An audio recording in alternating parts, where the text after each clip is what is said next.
Farming. It's a place where excuses are weak and opinions are strong.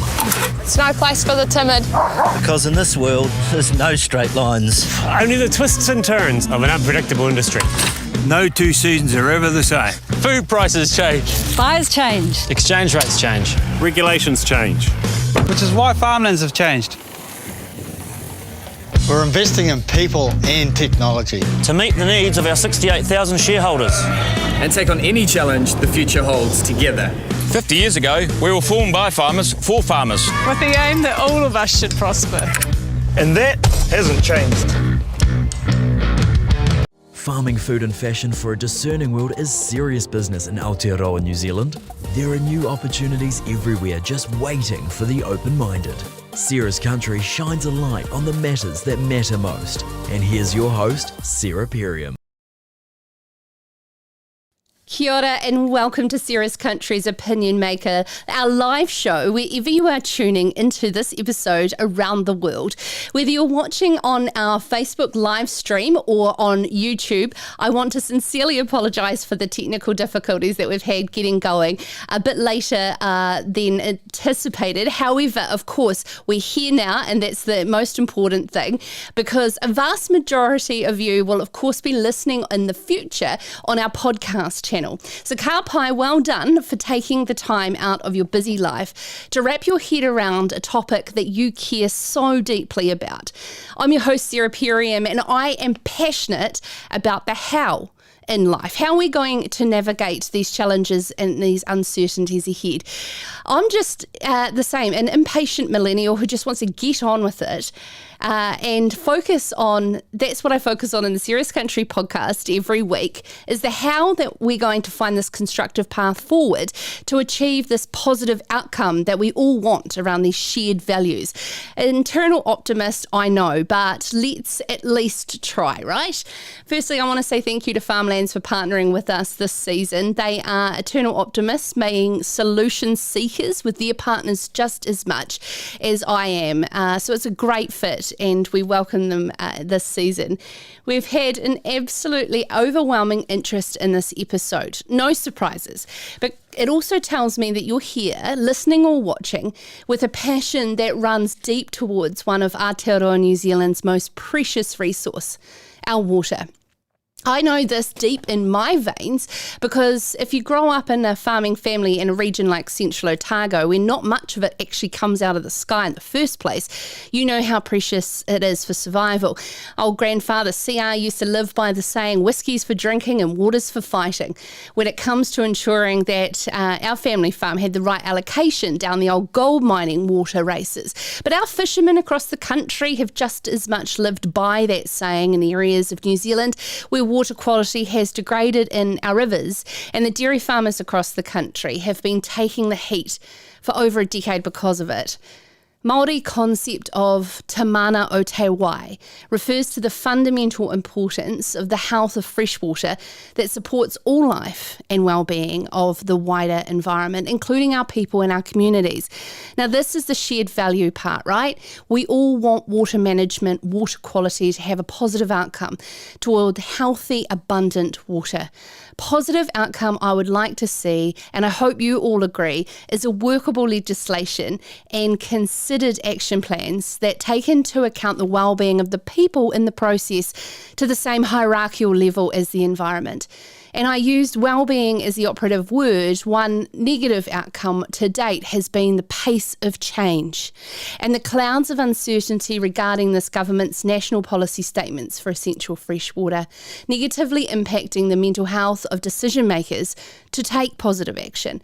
So, sorry for the analogy, but, you know, if you beat up something or someone and then try to get it to work for you, it's not really going to help. So we're here today to unpack that many commentators have said here on Sarah's Country since we started, that the devil is in the detail. And when I say the devil's actually in the delivery, and that is what we're going to want to change, because there's a spread of so much information across so many channels. And right here tonight, you can hear from the horse's mouth, who live and breathe the pace of this change, to try and combat what this all means for you, farming and growing around the country. Not following ill-informed social media keyboard warriors, should I say, because we want to give you the chance to put your questions directly to those who can influence change, as can you yourself, right here in the comment section on Facebook or YouTube. The Facebook event, I understand we're monitoring and coming through to my phone, as well as if you're watching on our YouTube channel, I'll be collecting questions, as well as I've got lots of questions coming in on email in the last couple of days to ask on your behalf. We've got a packed 1 hour ahead of us, and we hope to be finished before 8 o'clock. We've had a bit of a late start, so I'll talk as quickly as possible to get your questions in. Alrighty, for those who need a refresher on why we're here and having this discussion, the originally proposed freshwater farm plan and stock exclusion low slope maps have been contentious with farmers due to being seen as impractical. There were consultation meetings across the country in spring 2019 during farmers' busiest time of the year, but they did turn out in droves, and there was tens of thousands of submissions ultimately. For many, the first time they have ever done something like that. So by May 2020, the Minister O'Connor and Minister Park had dissected this advice in a joint agency decision. May 2020, and it was to be implemented by September 2020. For farmers, a bunch of rules like trying to impose a set of time of year that you must get your crop in by. You must measure how deep your cow's hoof has entered the soil, and maps generated by a computer in Wellington to tell you where you are allowed and not allowed to have livestock, including sheep, were among them. And to add to the stress of the impact, this rate of change for it to happen was not taken lightly by our farmers, who took to the streets in their tractors in the protest in July. Now, the day before the protest, whether it was an orchestrated PR job or was intended, Minister Parker announced that they won't attend the protest, but they will now listen with further consultation, seeking comments on some of the rules, such as the new and more accurate mapping approach for stock exclusion that better reflected the reality on the ground, as well as the proposals of how freshwater farm plans will actually work. So that is what we are discussing here on this show tonight, is those proposed changes. I've sat down and watched one of the webinars, and there's been plenty of them that Ministry for the Environment have put on. All because this Sunday, the 26th of September, is your chance to get the submissions in and be heard, or the organisation that is representing you. The ministry and staff and industry bodies have taken on board feedback throughout the last couple of years, and the changes to the original plans, are they a more flexible approach to regulating poor practice and ultimately driving healthier waterways, or are they still just not workable, impractical, and still leave far too much fear on the impact on what our farm management systems will look like going forward? That is what I would love to cover with you over the next hour. And I've watched, as I see one of these webinars, and I actually could say there was vast improvements, but still a lot of questions that I have as well. But I want your questions in tonight. I have the ability to access them, so please send them in. So how's it going to roll? We've got our special guest, Bryan Smith, whose role is the Chief Policy Advisor on Freshwater at the Ministry for Environment. And it's a privilege to have his time tonight. We're going to work through what these proposed freshwater farm plan changes are, and the changes to this stock exclusion, as well as the intensive winter grazing, where submissions on that close on the 7th of October. And whilst listening to Bryan, is in the background our panel, Sam McIvor, Chief Executive for Beef and Lamb New Zealand, who's going to also discuss a top-down approach that has been happening for the levy-funded organisations' consultation on behalf of their farmer members to liaise with the ministries on this consultation. What has been happening in his mind And have the industry bodies been doing enough? Kate Scott from Landpro will unpack how this will tangibly work or not work at regional council level and catchment group level, where she's also working with Thriving Southland, a group of collective catchments right across the region, as well as her work as a land surveyor and environmental consultant. And joining me here in studio is Sam Lucas. He is the head of agronomy from Farmlands. Sam will be discussing from the ground up what we can practically do to improve freshwater quality when everything from fertiliser application, crop choice, planning and grazing management. I really want to thank you for your patience in us connecting the stream and some of the technical difficulties we're having, and it will be available on podcast tomorrow as well. But the main thing is that you have this opportunity to put to them live over the next hour, and any unanswered questions I'll do our best to put on the website cerescountry.com tomorrow, so that you're super informed before those submissions close this Sunday the 26th of September or the 7th of October, as I said, for winter grazing rules.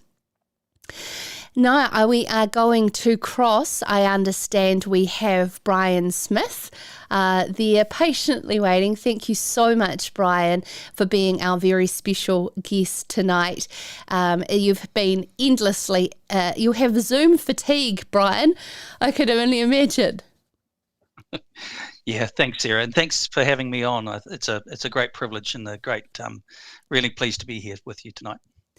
My very first question is, you've been involved in this role up and down the country on national environmental roadshows, in rural halls, as well as boardrooms in Wellington. What have you learnt about the process to date and the passion from all corners and how far we've come? That's a great question, thanks. And you took the words out of my mouth, probably. The enduring memory I have is the passion that people have and the passion they have for water, probably from all perspectives and all walks of life. I guess another thing is the level of common ground that we have. The farming community, the environmental community, Māori, regional councils, there's an enormous amount of common ground that we need to kind of do more, and that maybe in some places things have gone a bit far. And I guess the other thing is the enormous amount of work that's already been done by our farming community, by farmers, individual farmers, the level of investment that some of those farmers have put in, in order to improve things, water quality on their ground, on their land. And I think that really needs to be acknowledged. And probably the last thing is the level of passion and commitment from Māori and tangata whenua, who have, in my engagement with them, feel very much like they have not been able to express their kaitiaki role and their obligations to water through the processes and the systems that we have in place. And we have the freshwater farm plans being open for consultation. It's not all of it back to the drawing board. Would you be able to explain the main outcome that you were trying to achieve with going back to the drawing board on some of the elements? Sure. So the freshwater farm plans were part of the overall essential freshwater package. So that included parts of that were about direction to regional councils, and that was about the national policy statement that had bottom lines, it had the concept of te manawa te wai, and it laid out a process by which councils need to go through to talk to their communities about what they want for their freshwater, and then how to set rules in place over a period of time. And some of those periods will be generational in order to achieve these outcomes. That's part of it. The other part of it is the specific direction that's in things like the National Environmental Standard, that's your intensive winter grazing rules, and your stock exclusion regulations. That's directed towards landowners and land managers. Across all of that is the freshwater farm plan system. And the freshwater farm plan system is designed to bring together some of these requirements that are elsewhere, as well as, first and foremost, creating bespoke solutions that take into account what's going on that farm, what's important in that catchment, what those farmers' resources are, what their farm system are, and to create kind of bespoke solutions to addressing water quality. What we identified and what became really clear is lots of farmers said to us, one size fits all does not work, and having single one-off rules is really problematic and doesn't respond to individual farm needs or their circumstance. So the freshwater farm plan is designed to sort of sit between regional councils consenting requirements that they can sometimes put in place, or specific rules that they can put in place or the government can put in place, and create something that's more bespoke and more flexible. Integrated farm plan, a single integrated farm plan has come a lot of times from Minister O'Connor. The one thing that also we're now discussing is the framework so that it can allow for continual improvement. As science evolves, as farm systems evolve, so how do you design a framework which isn't a tick box exercise? Yeah, that's a great question. It's probably the holy grail of making this thing work to the best it can and should work. It will be the freshwater farm plan will be a living document. It will be updated on a regular basis as more information, new practices, more technologies, new science becomes available. The kind of actions that we can identify on farm to reduce the impact that some farming activities have on water bodies will change, and it will update over time. I think in some areas, for example, sediment control, I think the kind of technologies we can use, the kind of practices are quite well known already. In some areas, more like issues like nutrient nitrate leaching, for example, I think there's some really exciting opportunities and really exciting emerging technologies that are coming along. And one of the things we need to design is how do we bring those new technologies to the marketplace, to farmers, assuming that they're proven to work and that they're proven to be cost effective, and how do we bring those and accelerate that whole sort of innovation process. I guess the last thing I'd say is we see freshwater farm plans as very much a module within an integrated farm planning approach that farmers, they've got a lot to look after. They've got a lot outside of just running a profitable farm and looking after their animals that they have to do. And we're very conscious that, we want to minimize that burden on farmers, maximize the number of times we can use the same set of data, for example, be it for freshwater or be it for climate change sort of uses. And we've seen an array of differences between regional councils and regional plans and their attempt to understand national policy statements coming at them, and now finally some form of certainty. I have a question here that's been sent in from Jamie, who said that the recent ECAN plan changes in the district saw strong widespread opposition from the dryland farming sector on the concept of audited plans coming through the RMA as such, and that farmers aren't against the concept of action-focused farm plans that are developed in partnership. However, in terms of a mandated RMA-focused farm plan, they feel that may be the wrong approach. I think the question here is, when there's so much talk coming out of government of an upheaval of the Resource Management Act, there's a worry that all of the good work already being done on the ground may not meet the standard in the next year, 2 year, 5 year time. And so what certainty can you give farmers that what they're doing now on their already farm plans will continue to meet changing legislation? Yeah, there's quite a few things to unpack in that. Thanks, Jamie, for that question. There are a number of things to unpack in there. Firstly, Minister Parker has made it clear that his expectation is that, or his intent is that the freshwater farm plan system will continue in the reformed resource management system, and that all the major elements in the national policy statement for freshwater will roll over into the new national planning framework, or into the new reformed RMA system.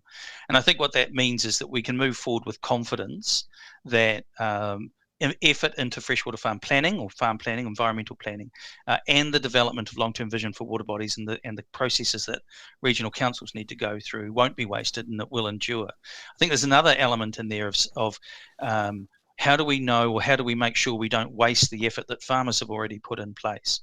And there's both a formal and an informal way to think about that. In a formal way, if farmers are working under an industry program, for example, the Fonterra's Tiaki program, or Lead with Pride down in Canterbury, or Miraka's program, or Beef and Lambs program, We want to work with those industry bodies to see how we can transition those industry programs sort of seamlessly into the new regulatory requirements, so that farmers who are using those can evolve over time and get a part RMA compliant or RMA compliant freshwater farm plan. So we're very conscious of doing that, and we'll set up formal discussions with them about how we go about that.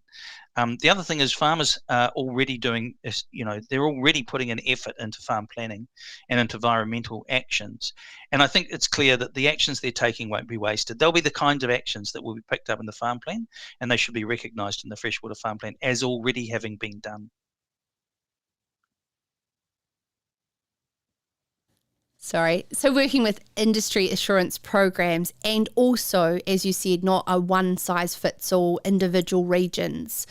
Can you bring us up to speed on some of the proposed changes, particularly around low slope, and where you got it wrong and now it's being brought with some more common sense? Okay, thanks. And look, this is a slightly different issue to our freshwater farm planning system, although they do interlink, and the proposals that we've got demonstrate the power of using a bespoke tool like freshwater farm plans vis-a-vis setting one set of rules that then have to apply kind of in all circumstances. So essentially what we got wrong was government ministers said a 10-degree slope is the sort of limit by which we want to make stock exclusion mandatory. Over that, you're kind of asking yourself, is it practical? Is it cost effective? And then you need to enter a bespoke sort of solution. When we implemented that, we implemented it based on a land parcel scale. And obviously there'll be steep land and flat land, and where at the land parcel it was averaged at 10 degrees, we unfortunately picked up the whole package, the whole land parcel. And that meant we picked up steep land and flat land. So we've changed that mapping technique, and so that it's now done on a pixel basis, and we're looking at the land slope around that pixel. The net effect is, there was another issue as well, was that we picked up quite a lot of high country land where you've got very low stocking rates, 1 or 2 stock units per hectare sort of stuff. And ministers had said they didn't want to pick that up. So that was a correction that we had to fix. The new slope map, we used to pick up in the existing map about 11.5% of land steeper than 10 degrees. With the changes we've made, we've now got that down to less than 0.1 of 1% of steep land being picked up. So we think that's a really, really significant improvement.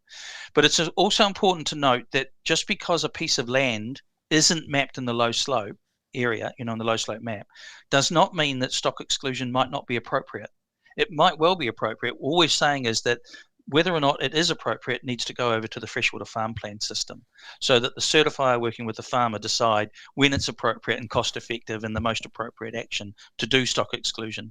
So just because flat land isn't picked up in the low slope map does not mean the low slope map is wrong from our perspective. It just means those issues will be dealt with in a bespoke way through the freshwater farm plan system. I have a series of questions from Warwick, so hopefully that one answered that for you, Warwick. And some of those other key standout changes that have been non-negotiables for negotiation is around pugging depth and sowing rates. So let's start with the pugging depth issue. Sure thing. So we're now talking about the intensive winter grazing permitted activity rules, and these are in the National Environmental Standard. So they come into effect. In fact, ministers have decided to delay them twice now, and they've pushed out when they come into effect until November 2022. Pugging has environmental effects because it loosens the soil top. It makes it much easier for the soil to become mobile when it rains heavily. So pugging is an issue in that respect. There were previously specific rules around 20 centimetres deep and 5 centimetres deep over half of the land. Farmers were saying that is really difficult for us to measure and monitor, and actually we need to talk about what the environmental impact is. I think ministers have said, yep, we kind of get that, we accept that. And so we've proposing to amend that part of the permitted activity standard so that farmers now just need to take reasonable, practical steps to manage the effect of pugging on the environment, which I think is a much more understandable and practical approach. So that's the pugging depth. And in terms of the planting date, it was something quite similar. So in planting date, we had hard and fast dates of October. And I would say the reason why replanting is really important is because you're talking about wet soils with no cover at a time when it really rains a lot in some parts of the country, and that is a recipe for quite a lot of soil to be able to be transported. However, the rules we put in place weren't practical, and farmers were quite right in saying we can't guarantee that, and therefore, if we can't use a farm plan, we have to go and get a resource consent. We didn't want to create thousands of resource consent needed in the short term. So again, reasonable, practical steps, or as soon as practicable for reso date, which I think is a lot more accessible. I think overall, the new intensive winter grazing rules under the permitted activity standard will make it much more practical for farmers to be able to rely on that pathway, provided they are still implementing good practice. And we're not talking about walking away from environmental outcomes here. There still needs to be a lift in practice. Hopefully that clarified a few things. I'd love more questions coming in. I definitely have some great ones here, but feel free to put those. We will be putting them to Bryan a wee bit later on after we talk to our panel. But Bryan, the big burning question is, we can't find people to pick our kiwi fruit, let alone certify farm environment plans. Where and how is this going to happen? Yeah, that's a great question, and that's come up a lot during our consultation process. There are people out there who have skills that are very similar to the skills you would need for certifiers. And look, I think what we need to do here is we need to have a proactive approach to developing those skills. We need to make it clear that this is it's a profitable business. It's a long-term viable thing for people to do. Otherwise, they won't invest their own personal time in gathering the skills and becoming a recognised certifier. But clearly, there is a case here for the government to be proactive and to put some resource into both attracting and then training those people. That obviously will put pressure across the rest of the advisory services, because farm advisors are busy people now already, and so we also need to look at bringing more people into that advisory service. And Ministry for Primary Industries has got a program around that funded out of the last budget process. And we have opinions on that, which is for another podcast episode. Bryan, thank you. If you wouldn't mind staying there on the line. Sam McIvor, I'm coming over to you. I'm very conscious that you need to sneak away at 8 o'clock. So I'll fire a few questions to you off the back of what Bryan said. In all of the consultations that Beef and Lamb have had throughout the entire process, have you continuously said, look, guys, we're already working on this. We've already set a mandate that we want to have all environmental plans on sheep and beef farms across the country? Yeah, listen, I think first up, I need to compliment Bryan and his team. I think we'd all agree it was a pretty rocky start, and this has been a long and painful process. But I do have to say that in recent times, the ministers and Bryan and his team have been listening, and Bryan's outlined some of the things tonight. So I think for us, we've seen significant improvements. We think there is still some distance to go. And if we talk about farm plans as an example, there is the challenge around the amount of prescription that might come out of government versus the freedom of individual farmers within individual catchments, within individual regions, to develop a plan that manages the risks on their farm. So I think that's one of the challenges that we have in front of us, and certainly as an industry where we've agreed that we'll work with MFE and with EI to try and get that middle ground. I think the second thing is just, it's a logistics and practicality thing. And you raised the point, Sarah. We talk about from 2022, I think we need to have the first farm plans in place. The key thing that we want to achieve here is that we want to achieve action on the ground, right? And we want to back that farmer enthusiasm and allow them to get on and get the job done. So for us, what we want to put forward to the ministry is really these industry-driven approaches that are practical, cost-effective, but at the same time provide the rigour that regulators want to be confident that the action is happening on the ground. So I think there's still some water to go under the bridge, excuse the pun, but I think there seems to be good commitment on either side to find a practical, cost-effective way through it.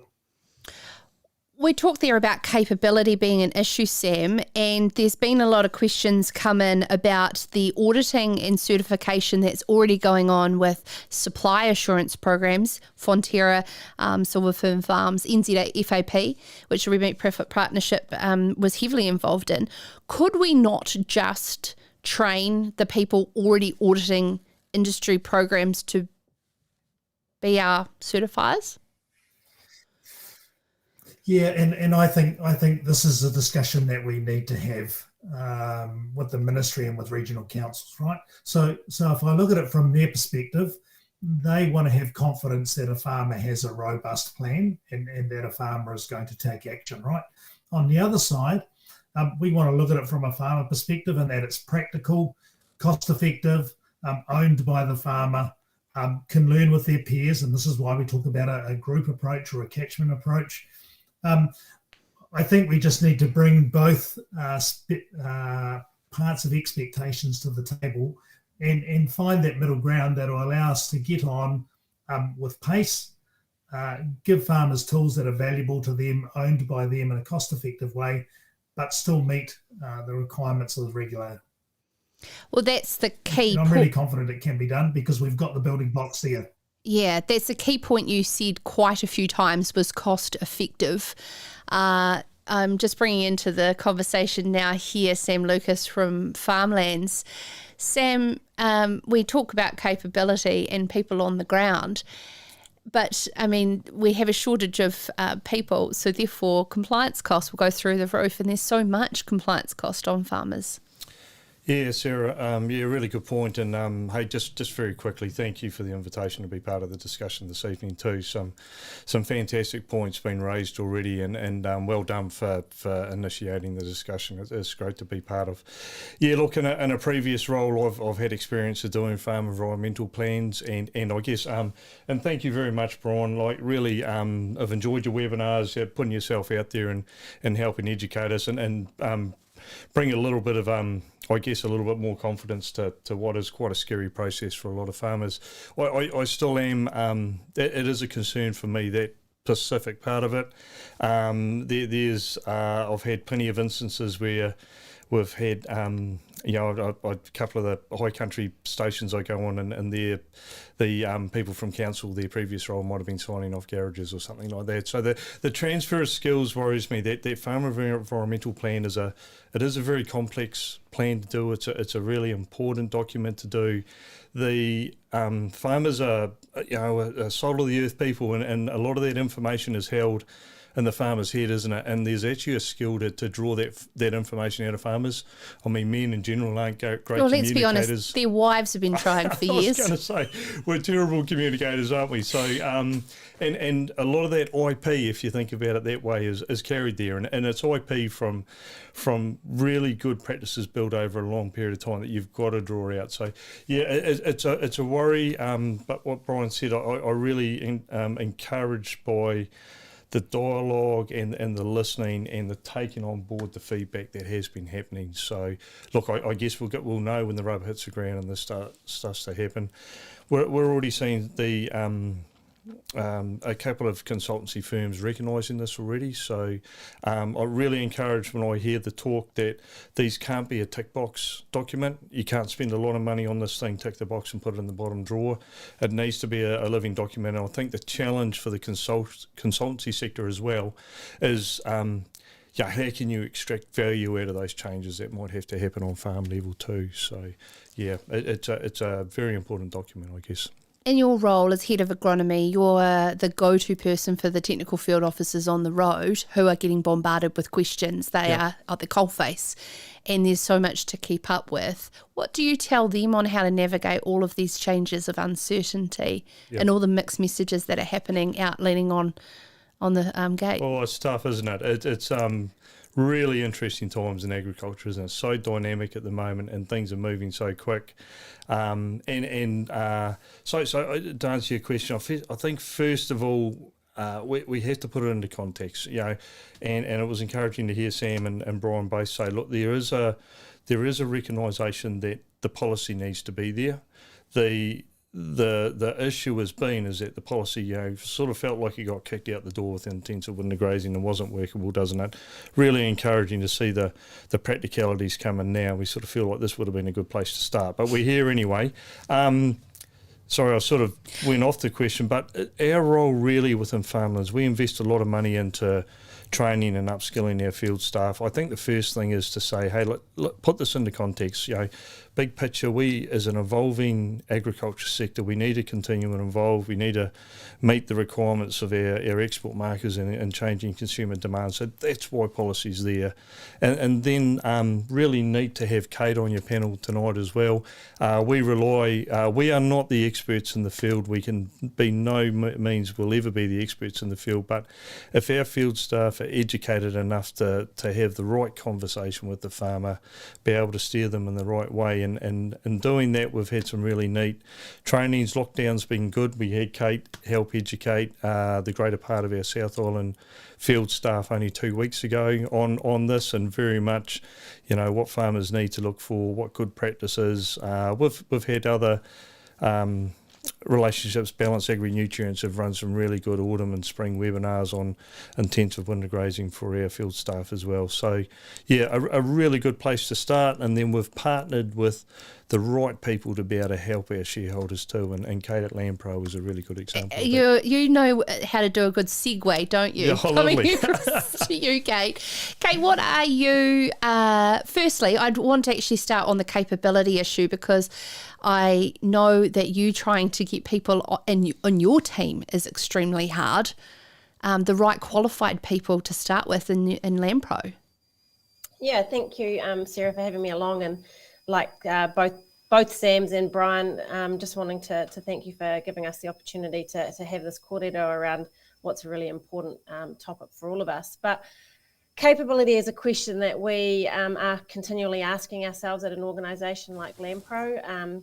We've just, in the last few weeks, taken on board another 5 or 6 people into our farm environment team. We now have a team of just close to 60 here at Landpro.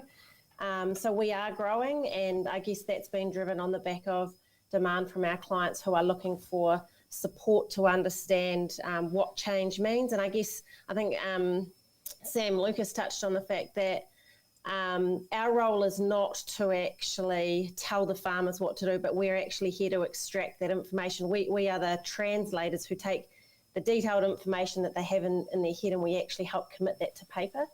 And so our role is to actually really work alongside, build knowledge and capability. And in my view, if we can actually build that capability and knowledge from the ground up using multidisciplinary teams, and that's going to be a really important component as we move forward, because we simply don't have enough people within our industry to help deliver all of this. So we need to actually find ways to make sure all the different consultants, all the different experts are actually working collaboratively for the best outcome for our farmers. And if we put our farmers at the centre of the conversation, and we're all trying to achieve the best outcome for them and the environment, then I think we'll get there by working together. Kate, I'm just going to come back to you, but I'm conscious that Sam McIvor has to jump off at 8 o'clock. So Sam, my big burning question to you is how do we send the right signals to farmers that you're doing a great job, but we still need you to do this, and that there is a continual improvement attitude as opposed to we're already good, you just want me to prove it? Yeah, I think Kate brought out some gold here, where she said, farmers are doing a lot of the stuff. A lot of it's in their head. Sam alluded to it too. And some of it is just about recording the story and getting it down on paper. I'm amazed every day when I have conversations with farmers, and I talk about these issues because they do come up, Sarah, as you might expect. They say, listen, we started doing this 5 years ago or 10 years ago, or we've fenced off that, or we've done that. So some of it is about, absolutely telling the story of where you are now.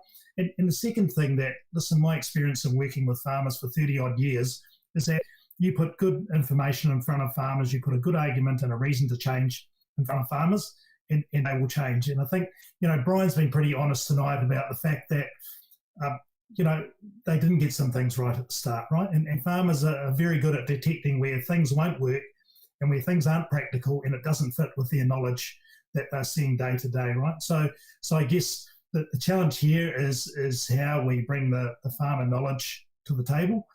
Ultimately, the ministry has got to trust farmers and the rigour of industry organisations and consultants that actually we can get on and do the job and deliver the outcomes. And we've got to repay that trust with the rigour and the process that we put around industry programs as well. But I'm very, very confident that we do have that rigour.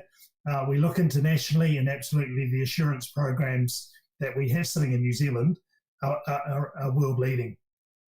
Mm. That's a very interesting point that you bring up there. We're getting told by ministries and government that they want to see industry-led initiatives, yet they've also got to replicate the trust back that we will do what we say we will do. That's a very valid point. Sam, thank you very, very much for your time dropping off the show now, and we'll continue on our conversation with the panel. But I do want to, whilst we've got these questions pouring in, get them to Bryan. I really, really appreciate all these huge, there's one for Kate as well. This is great. One thing we didn't cover off, Bryan, is a question about the 190k NCAP and how come cropping was excluded and why the NCAP hasn't been applied evenly across all farming. Where is that at in terms of any changes or opportunities to propose changes to the NCAP or the application of it? Yeah, we're not looking at any changes to the NCAP at this stage, so there's no proposed changes to that. Cropping wasn't included for a couple of reasons. I guess, firstly, the NCAP is a bit of a toe in the water.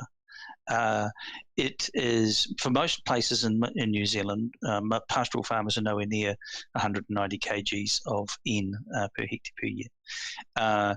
And indeed, there are, most places there might only be 10% or less of farmers who are above that. There are some places, particularly in the south, in Canterbury, where there is a higher proportion and quite a significant proportion who are above that. But there's also a significant proportion who are below and farming profitably and farming well. So it's a little bit of a toe in the water, if you like, of an input control. In terms of crops, a couple of things. Firstly, we got pretty clear advice from farmers, and we do talk to them and listen to them, that a number of brassica crops, for example, and maize do need more N than that. And of course, in terms of maize, it absorbs a fairly decent chunk of that N. So we didn't want to suddenly bring in a control on N that was going to have major effects on things like animal welfare, because farmers were no longer able to produce winter grazing crops, for example. So that's why it's not there. Okay. Lisa wants to know about the change, if there's changes to the pugging and planting dates, as you mentioned, with no set dates or set pugging depth now, then how is those elements actually going to be physically measured and audited?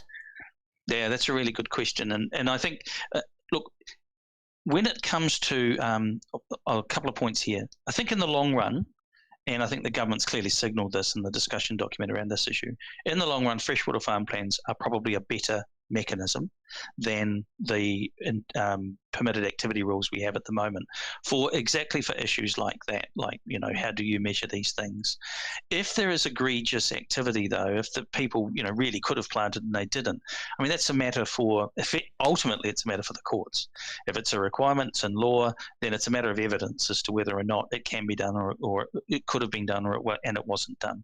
So it becomes a matter for enforcement and for the courts ultimately, though I suspect there'll be a lot of intermediate steps before we get there. I suspect there'll be training and educating and working with farmers about how they can do better before we get into the into an awful lot of prosecutions and that kind of stuff. That's a relevant point, Kate, for justification and the jurisdiction around how those rules are interpreted when it comes to any particular fines or breaking of rules. How have you got your head around where the proposed changes are leading to be a bit more cohesive across catchments and more bespoke? But when it comes down to actually enforcement, what's going to end up winning? Yeah, look, that's one of the joys sometimes of being in planning and policy is it's always pretty grey, Sarah. And I guess for me, when I look at some of the changes that are being proposed here, taking away the perceived impracticalities of a fixed sowing date just removes some of the noise around whether someone is or isn't going to comply. Most people that I work with, in fact, all people I work with actively aren't wanting to leave a paddock open without replanting it. And it would only be because of, adverse weather or some other reason that would prevent them from sowing it as quickly as possible. I think the opportunity to manage the effects of this are quite well signalled in the new proposed changes around, for example, managing critical source areas. And when we look forward to the role that freshwater farm plans, and certainly in my view, I'm a real supporter of the integrated farm planning approach. I think what that will enable us to do is to actually identify the risks on an individual farm and manage them based on what needs to be managed in that farm system, how the farmer operates. And so long as we're documenting that and we can demonstrate the decisions and the actions that we're taking to mitigate it, then I think we'll actually get out the other side with less headbutting around the rules. Where I probably see more ongoing frustration and uncertainty around the rules is, for example, when we look at the intensive winter grazing rule standards around 50 hectares, 10%, and when people do or don't fall into the consenting process is probably where more of the uncertainty comes about. Bryan, have you got anything to answer on that? No, I really don't have anything more to add, except with respect to the 50 hectares and 10% thing. Intensive winter grazing can and does produce a lot of sediment on a per hectare basis. There's no question about that. It can do. And so the idea here was to limit the total area until councils can get plans in place, if you like, and they can get, they can start looking at how much intensive winter grazing is sustainable given things like receiving environments and estuaries that we know have significant issues with sediment. So the interim control, if you like, is to say, yes, you're permitted to do up to 10% of your farm, which actually is a reasonable chunk for most farmers, unless they are doing this as part of their farm system, is essentially, doing dairy support through winter grazing. But it's a reasonable, we think that's a reasonable amount. Above that, you can still do it, but you are going to need to go and get a consent. And that gives the council the opportunity to look at the total area and the total loads that are heading of sediment, for example, making their way to estuaries, and to make that call. Sam, I know there was a lot of value placed on properties with that grandfathering rule coming in, with existing grazing on it being perceived a lot higher because of that fact. Now, I just want to carry on the topic about mitigation of getting to Bryan's point. There was a sowing date. The intention of the sowing date was there for a reason. Warwick says, but what about the freedom of different management practices, such as summer fallowing and the exceptions to the rules when it comes to, the specifics for those areas and different management styles? Yeah, and I've enjoyed the discussion this has actually brought to the table, because it's actually challenged us to think a little bit harder and a little bit differently, and actually for really good reasons. And I just want to point out that farmers are like the rest of us. We all inherently want to do the right thing, and nobody was actually doing the intensive winter grazing rules. Absolutely and rightfully so. We've got to put the focus on there, because detriment to soils and possible nutrient loss as well. But hey, I'm a perfect example. Prior learnings, I can grow you a fantastic fodder wheat crop or a maize crop, and it's with big amounts of synthetic fertiliser. And in terms of profitability, return on investment, change in farm system, this is what was advocated to farmers. This is what we told them. This is how you should farm your system, because it'll improve your bottom line. And it's been a really good shake-up, and it's not the best practice. And we're seeing some really good examples now where this has come to light. I can think like the Palmu farms are fantastic. They've already front-footed this. They've done away with their winter crops. It's challenging us to think how we can grow those yields with alternative crops that might be pasture-based, autumn-saved pastures. It's a little bit back to the throwback of old, but it's not so visual. The focus really too, the turnaround is that it's around maintaining our natural capital resource, which is our soils, things like that. Like Kate mentioned, the catch crops.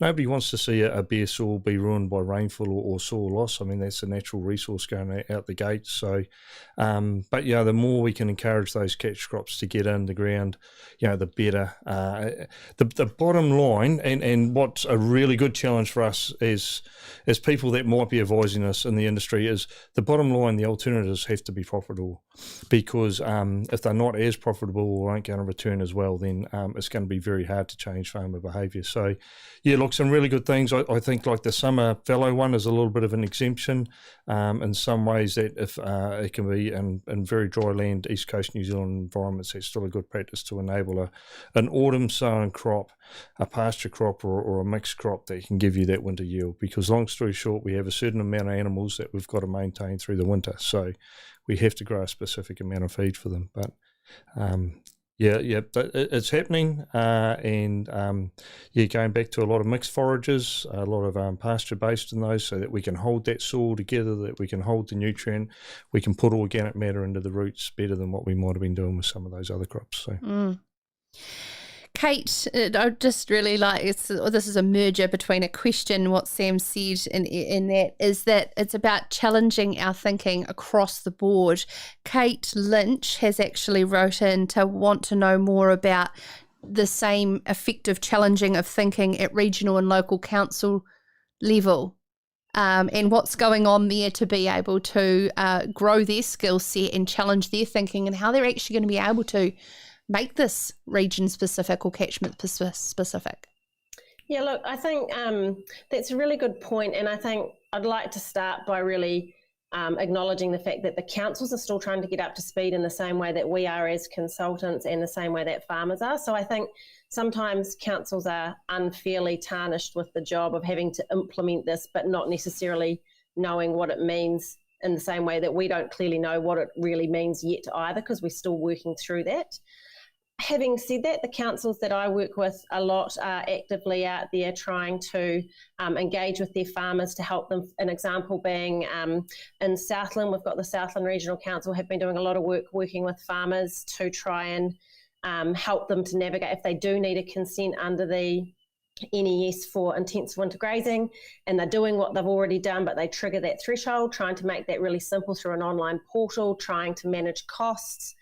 Work with catchment groups. You mentioned earlier Thriving Southland. This winter they have hosted, I think 10 or a dozen workshops for farmers with a whole range of industry people to try and upskill farmers to actually address some of these consenting and compliance requirements in the most cost-effective way. So I think councils are doing what they can to upskill, and I think it comes back to this capability and this pool of resources. Unfortunately, we're all kind of scrapping for the same people. Central government's looking for people in policy and planning who have experience in the rural sector. The private consultant space are looking for the same people, and so are the councils. So how do we actually take the problem right back to basics, and how do we actually encourage people that the primary sector in agriculture is actually a fantastic place to work, and you can actually work in so many different ways within our sector. And I think that's where we actually need to go right back to basics around what our children are learning at school and what our universities are offering people in the broader ag sector. It's to a point that's come in here, and no disrespect to acne-ridden 23-year-olds, but can't wait for a pimply-faced 23-year-old to audit my plan and send me an invoice was sent in. And the reason I'm reading it out, Bryan, is to the point that traditionally for generations, if you want to solve a problem, you ask a farmer.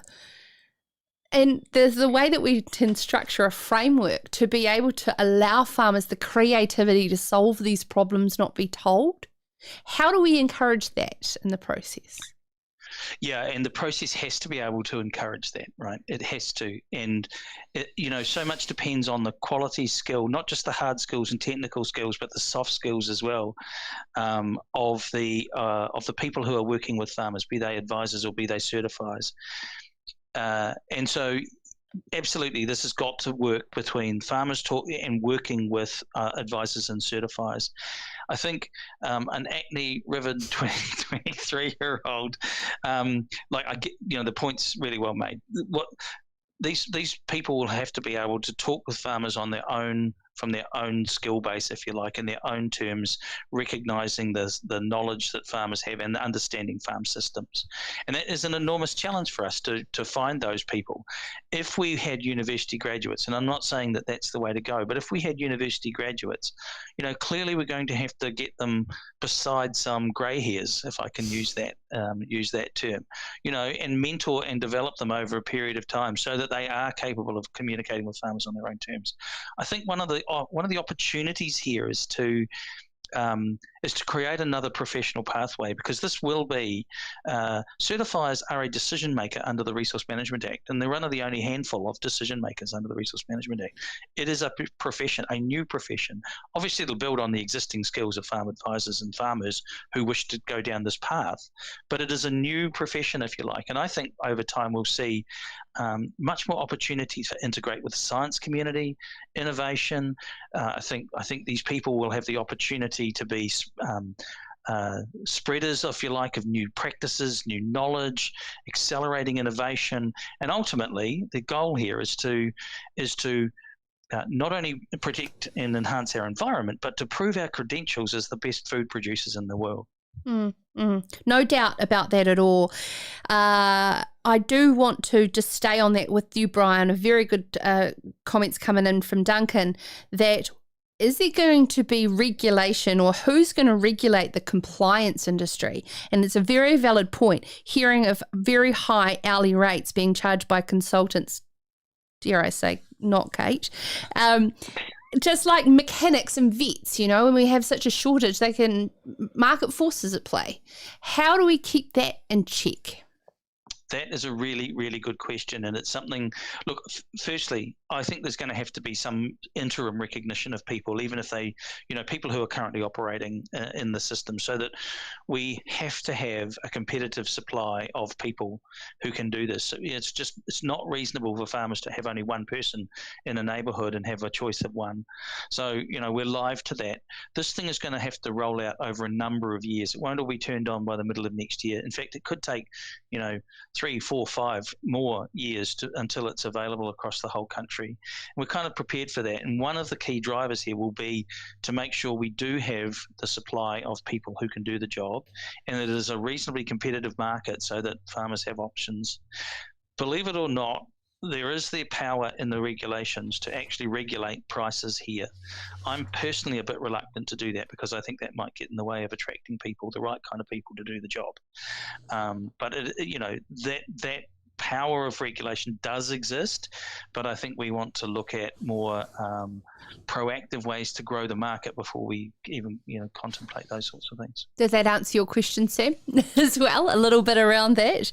Yeah, look, it's encouraging, isn't it? If we can, like Bryan said and Kate said, if we can encourage more young people into the agricultural sector, for whatever way is going to be a positive. And hey, look, I've worked and had a prior profession as a school teacher actually, and hey, some of our young ones are incredibly smart, incredibly passionate, and if they come from a rural industry or getting involved in a rural industry, they do have a great understanding.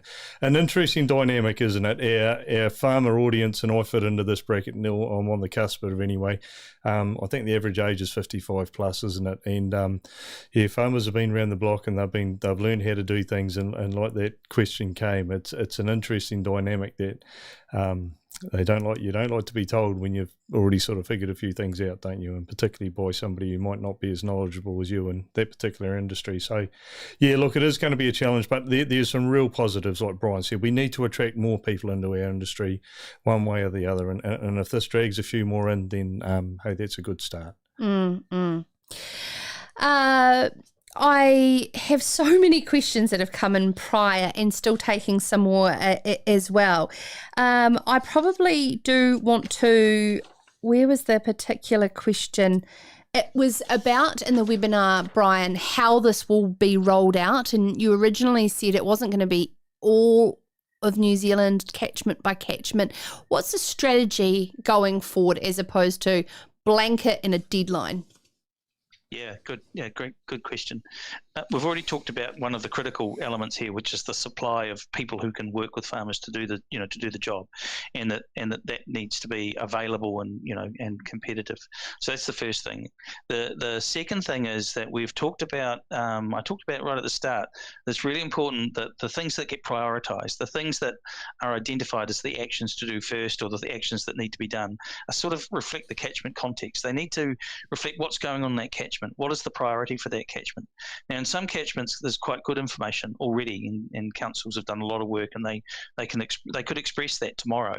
In other catchments, there's not a lot of work. So that might be another one of the sort of criteria. Is this catchment context available? A third one will be, this is a bit complicated, complex, this one, but it's really important, and that is, as councils start rolling out their next generation of regional plans that implement the national policy statement, they're required to go through a new process. It's got Te Mana o Te Wai in there, but it's also got a requirement to set out a long-term vision and steps along the way to achieving that vision, and then resource use limits that will deliver those outcomes. Now, they could be quite different looking plans in future than with what we've got at the moment, potentially. And there is a choice here to make as to how far and when we turn on freshwater farm plans and the mandatory plan, when it might be that the next generation of regional plans has got quite different rules or requirements or things in it.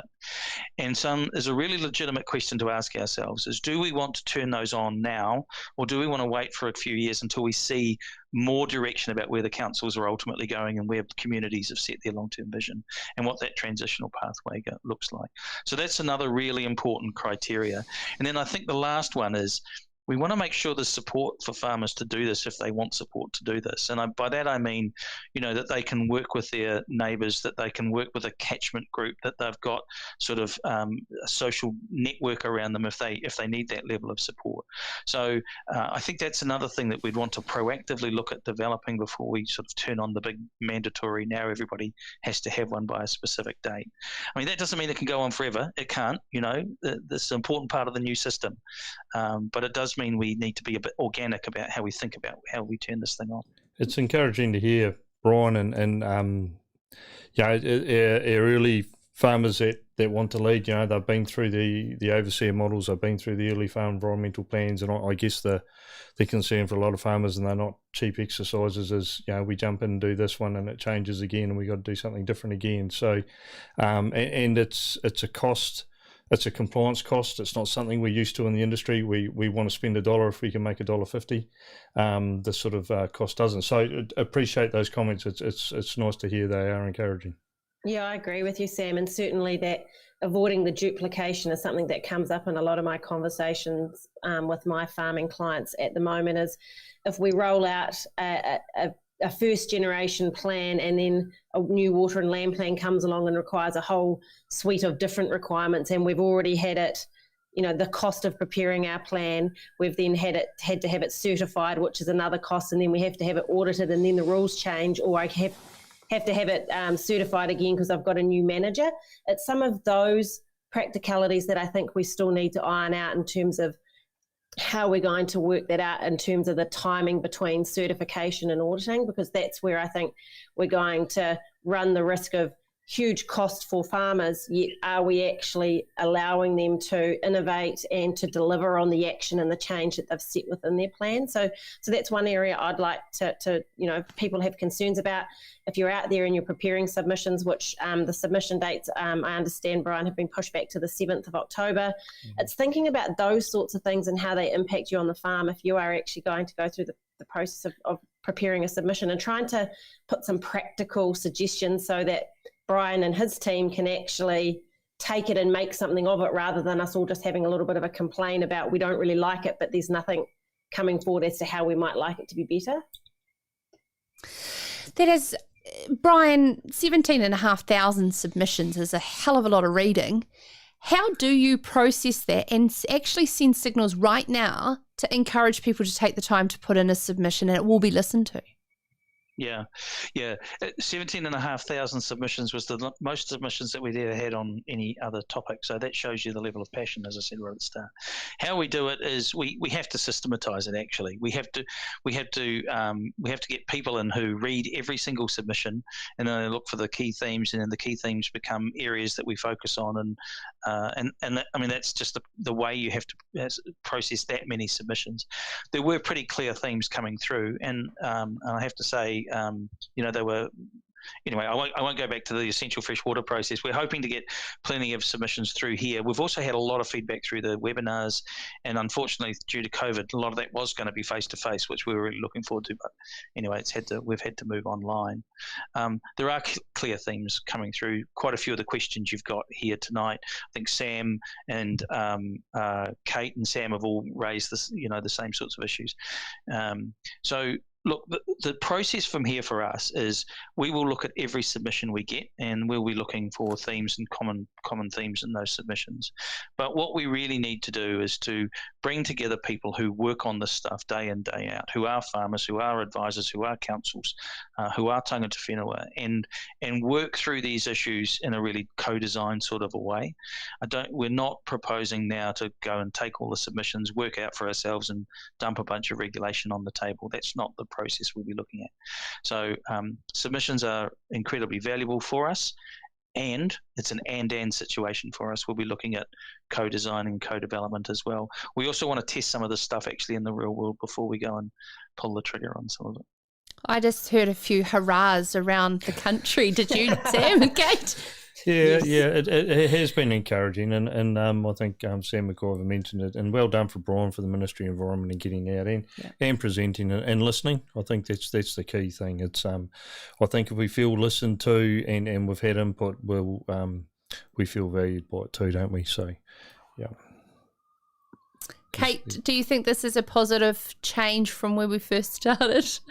Yeah, look, 100%, Sarah. I think the only way we're actually going to get the best outcome is if we can all sit around and try and solve this problem collectively, because it's going to take more than one smart head to actually come up with the best way forward. So look, I'm all for co-design, and I'm all for us actually trying to work collaboratively to solve the challenges we've got ahead of us. And I think too, farmers recognise the issue, and the best person to solve the problem is the farmer themselves, isn't it? We're very good as an industry of taking ownership of our own issues, and I think Sam McIvor said if we can justify in front of a farm system that a change does need to be made and they can stay in business, farmers will do it. That's your job, proving they can stay in business.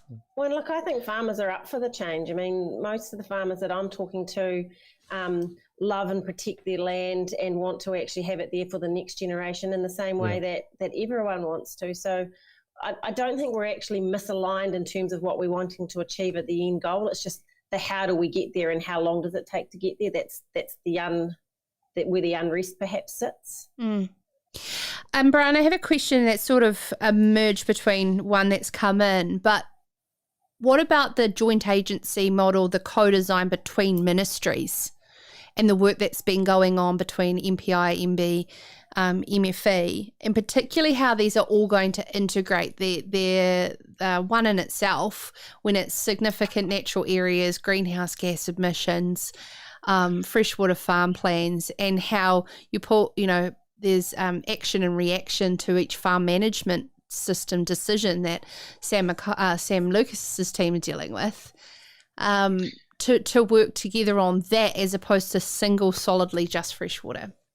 Yeah, and that's a terrific question. And firstly, we're really live to that. I said that at the start. I'll give you an example. The team that's working on integrated farm planning, which is based out of MPI, is also the team that's leading work for us on the data systems, data standards, what sort of information we'd collect, and what sort of systems or how you share various systems information, and what we put around that, so that a program that's in place like Te Aki, for example, can talk to a council, as can other programs, data systems and data platforms. That's being led out of MPI, but it's being so we're integrating that sort of that at that scale. Freshwater Farm Plans is a joint program with MPI as well. And things like, for example, developing the workforce, we're doing jointly and collaboratively with MPI. I can't talk to things like where greenhouse gases will get to vis-a-vis freshwater farm planning, except to say, because there's a different process going on around climate change, Wakareka Noa, industry-led, partnership-led, but everybody, I think, is live to the fact that there are opportunities here to bring this together and for multiple uses to be made of one input of data. You could also see in the future freshwater farm planning, for example, being a GIS-based, and that same GIS platform being able to be used for a whole range of other uses. And I'm not saying we're going to have a single GIS system, because there are lots of GIS-based systems out there already, but you might have similar data standards so that they can do the job and talk to other systems. I'm no expert in that stuff. It's a hellish and difficult, but we're very live to the fact that it needs to be. We need to look for those opportunities. Just leading me to something lastly I do want to cover off, has come up quite a lot in heated discussion, is farmer privacy. Sam, when it comes to the co-op and the multiple transactions that are happening through multiple suppliers, I know that data is not your thing, seed is, but how will all of the inputs going into farms and farmlands are at the table around how that is going to work to achieve what Bryan's just said? Yeah, good agronomy questions, appreciated. Thanks, Sarah. Hey, look, as I understand it, there's some very safe protocols around that data and privacy agreements. So, look, I can't answer it with any more expertise than that, but my understanding is it's definitely it's a good question. Kate probably might even be in a better place to answer that than I am.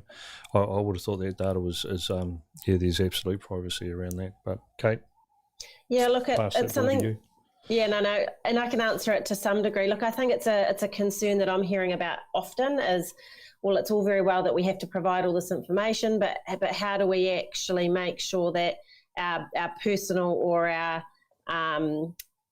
sensitive business information isn't actually compromised in the process of doing that? And look, I think that's been acknowledged in the draft regulations around how do we do this. And I think it comes back to Bryan's point around if we can land on some really clear data interoperability standards, and people being farmers can take control of their farm environment plans and they have control over where they send the information, that's going to help address a lot of that. So, for example, if a farmer's working in an integrated farm planning framework and they need to send some compliance stuff to the regional council around their consent compliance or their freshwater farm module that sits within their integrated farm plan, they should have the capacity to send just those bits that are relevant to the person who needs to see them, and they shouldn't have to provide their financial or their stock records where it's not relevant. And frankly, I would have thought those councils, as an example, probably don't want that information because they've got more than enough data to store and wade through in relation to their own obligations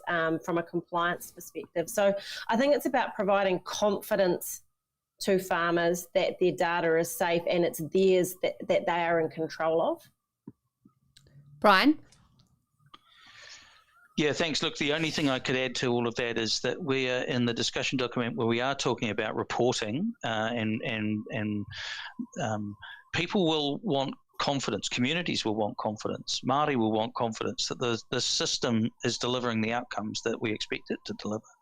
And some of those outcomes might take, years and years before you really see them on the ground, but they'll want confidence in the interim that things are getting done. So there will need to be an element of reporting.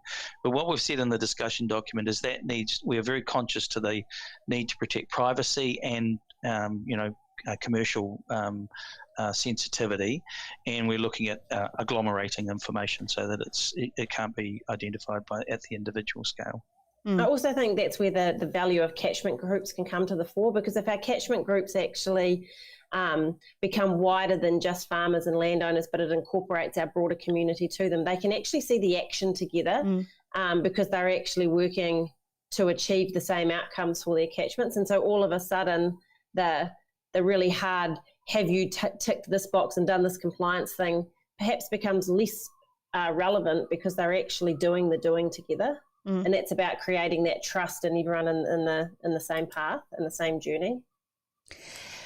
Bryan, that goes very much to our last question. Thank you so much for sending them all in, is about this not just being about farmers. Where is the wider rules on freshwater going to sewage intake from towns into streams, and that collective catchment approach as opposed to just who needs a plan and who doesn't?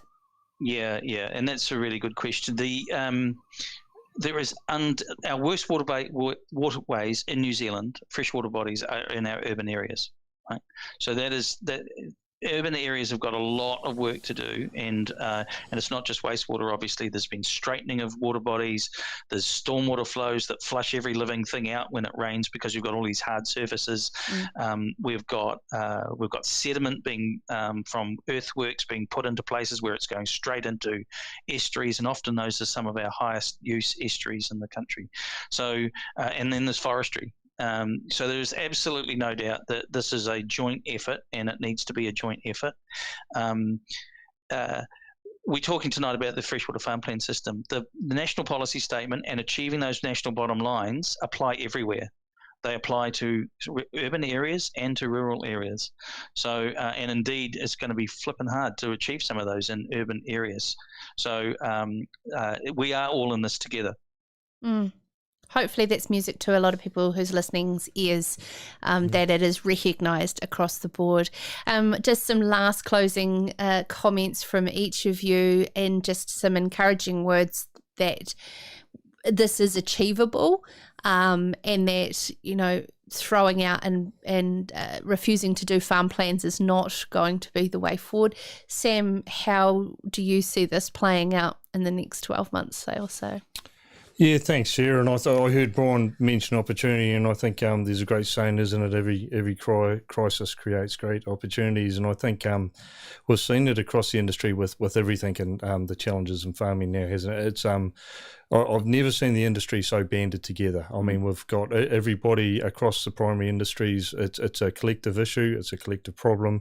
Really need to hear that a little bit about the urban waterways. It's always a great talking point, isn't it? We feel like the crosshairs are very firmly set on us. So well done for answering that question. But I think the most encouraging thing is the collaboration that's happening, the industries that we're talking together. It really has banded us, hasn't it? I mean, previously, heaven forbid, you wouldn't put two meat companies in one room. It would be put them in just to watch the fireworks. But I've really enjoyed the discussion, the dialogue we get from government now, from the decision makers, and the fact, like Sam mentioned, that the industry partners are doing a fantastic job at being at the table and helping influence decision. And efforts like, hats off to the Southland Action Group and people like that as well for doing such good work. So yeah, look, I'm really excited. I think Kate put it to it. It's a really dynamic time in agriculture. It's actually, as daunting as it is, it's equally exciting. And I really do think that it's such a precious time to be involved right now, because we are thinking about our next generation and the generation after that and after that.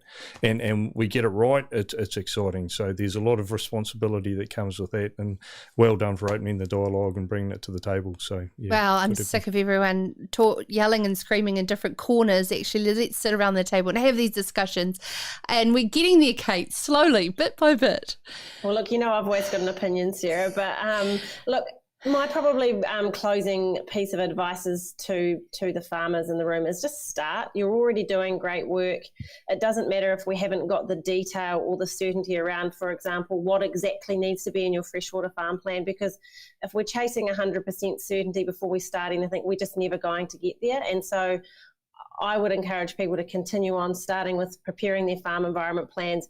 It's much easier to change and update if you've started than it is to actually start. So I think start thinking about, all those decisions you're making on farm every day. How can I make little changes every day that will actually make a big difference at the end, and keep participating in the process. I think if you don't actually participate, then you can't shape the future. And like Sam, I'm actually really excited about where we sit and as a sector and what the future holds, and how New Zealand can actually continue to be the best food producers in the world. And I think that's where we need to actually set our sights really high as the how do we keep showing the rest of the world that we are in fact the best food producing nation in the world. And lastly, to our special guest with Zoom fatigue, who's been doing an incredible job, Bryan, thank you so much for going so much later than I promised it to be. The value of having you at the table has been expressed by our panel, but also our viewers. So thank you so, so much. What is your take home in everything you've learned from the start of this process to where we are now, and that we are on a positive route now? Yeah, gee. Well, look, firstly, it's a pleasure, and it's my job to be here. This is what I do, and I will talk to anybody who wants to talk to me and the team, and we will listen. That's probably the key message I've got is we need to work together. There are so many different views. There is passion, but we need to harness that passion and we need to turn it into real positive change that works for farmers and adds value to farmers, as well as obviously protecting and adding value to our environment. And tangata whenua are incredibly important in this process as well. So, I just think there's just an immense opportunity here.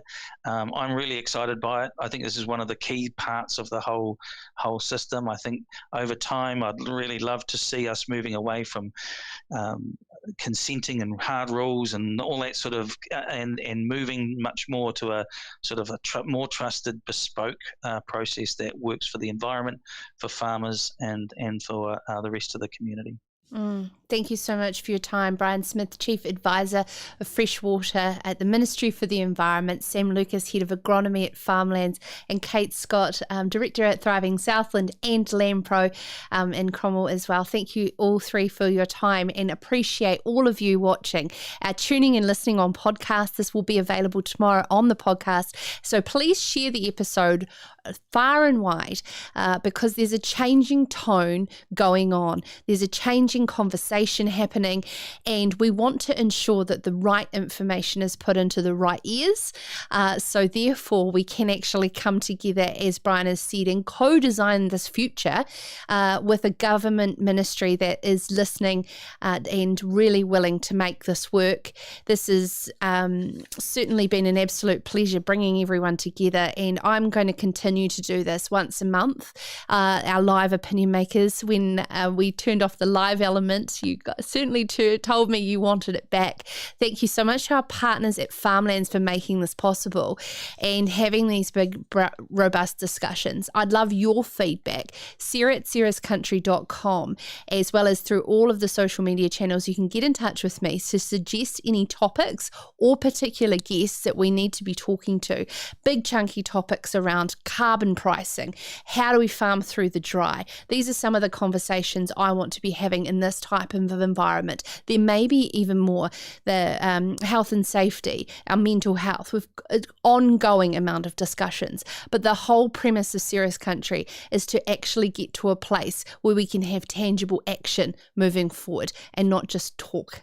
Thank you so much for all of your time around the country, around the world, and we'll be back on Friday with another very special Serious Country sister episode where I catch up with Anna Fisher from the Banks Peninsula to hear her frustrations on the ground from a sheep and beef farmer's perspective at the rate of change. All that on Friday and more on Serious Country podcast and sarahscountry.com. In the meantime, take care of yourself and your loved ones. Haere rā.